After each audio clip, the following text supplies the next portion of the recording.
हरिओम। एक कदम उजाले की ओर से मैं प्रीति आप सभी का स्वागत करती हूँ। हमारे जीवन पर संगति का क्या असर पड़ता है ये तो सभी जानते हैं। बहुत गहरा असर पड़ता है। तभी तो बचपन से ही हमें इस बात की सीख दी जाती है कि हमें अपने दोस्तों का चुनाव कैसा करना चाहिए, उनमें क्या क्वालिटीज हो जो हम उनसे दोस्ती करें। सभी इस फेज से गुजरे होंगे। जब हम स्कूल जाना शुरू करते हैं तो माँ बाप, बड़े भाई बहन हमें शिक्षा देते हैं कि देखो, जो बच्चे टीचर का कहना माने, अपना होमवर्क करें, पढ़ाई के समय पढ़ाई करें, बदमाशी न करें, ऐसे बच्चों के पास बैठना, ऐसे बच्चों से दोस्ती करना। और जो बच्चे बदमाशी करें, एक दूसरे को मारें, उनसे दूर रहना, कभी दोस्ती मत करना।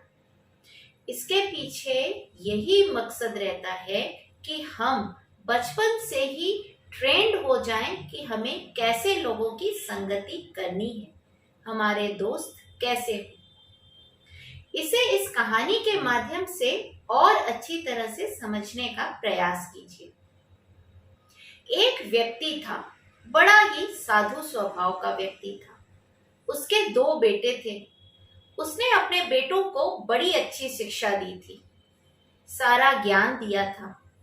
अब ये वृद्ध हो चुका था, तो इसने सोचा कि चलो बच्चों को एक आखिरी ज्ञान ऐसा दूं कि इनका जीवन हमेशा सुखमय बना रहे। ऐसा सोचकर उसने दोनों बेटों को अपने पास बुलाया और उनसे कहा कि बच्चों, एक हाथ में कोयले का टुकड़ा और एक हाथ में चंदन की लकड़ी का एक टुकड़ा लेकर जल्दी मेरे पास आओ।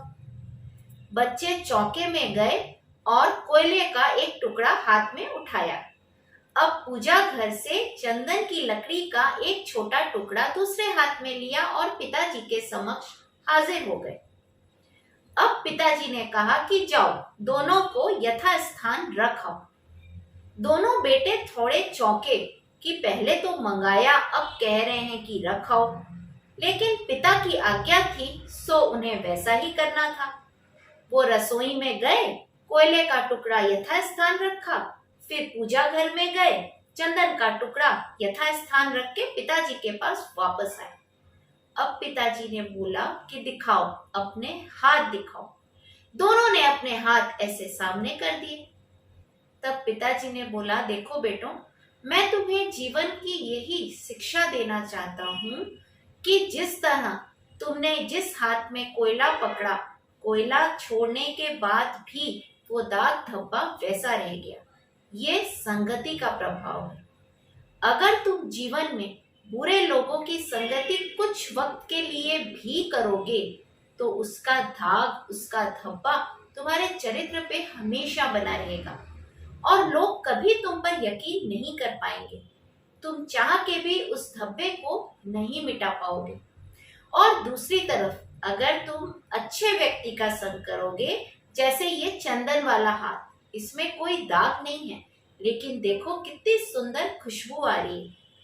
वैसे ही अच्छे लोगों की संगति का असर ये पड़ेगा कि तुम्हारा व्यक्तित्व सुवासित होगा। तुम जहां भी जाओगे सम्मान पाओगे, इज्जत पाओगे। तो इस सीख को हमेशा याद रखना कि तुम्हारी संगति कैसी हो। तो संगति कैसी हो इसका चुनाव हमें भी करना है। संगति दो ही प्रकार की होगी, या अच्छी या बुरी। लेकिन बुरे संगत में थोड़े समय में भी जो प्रभाव हमारे जीवन पे पड़ेगा, उसका हमारा जीवन तहस नहस हो सकता है। हम कभी वो सम्मान नहीं पाएंगे, विश्वास नहीं जीत पाएंगे। ठीक वैसे ही जैसे कि अगर एक कच्चे रंग का कपड़ा अगर आप अच्छे कपड़ों के संग भिगो दें तो क्या होगा? वो कच्चा रंग अच्छे कपड़ों पे चढ़ जाएगा और वो धब्बा बनके अच्छे कपड़ों को हमेशा वैसा ही रखेगा। आप कभी उसका इस्तेमाल अच्छी जगह कर ही नहीं पाओगे।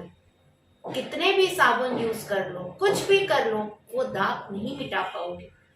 ऐसे ही बुरी संगति जो होती है उसका दाग ठीक कोयले के धब्बे की तरह होता है और अच्छी संगति का दाग हमेशा खुशबू की तरह महकता रहता है।